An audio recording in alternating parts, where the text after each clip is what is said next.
Bu darvozani sotib olsangiz, biz yana xuddi o'sha o'zini puliga biz o'zimiz yana sotib olamiz. Yangi chek qilgan bo'lsangiz, xo'p, 600 ming, 700 ming, pataloyi 1 milliongacha darvozalarimiz bor. Eski darvoza. Stoykalari bor, qo'yib beramiz. Razmeriga qarab lekin.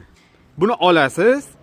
Bemalol qurilishingiz tugagandan keyin, hamma yo'g'i tugagandan keyin yangi olsangiz, buni pulini minus qilib yuboramiz.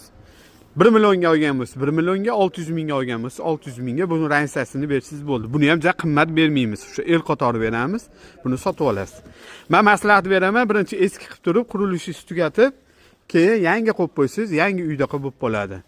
Ustalar bo'lmasam har xil vaziyat bo'ladi. Birovni uyumiga birov achilmaydi. Stoykalarigacha qilib beramiz. Biz nimaga buni deyapmiz siz? O'zi 30 million, 35 millionlik darvozalarimiz rosa ko'payib ketdi. Agar shunday olmoqchi bo'lsangiz, 600 ming, 700 ming, 1 milliongacha sotamiz.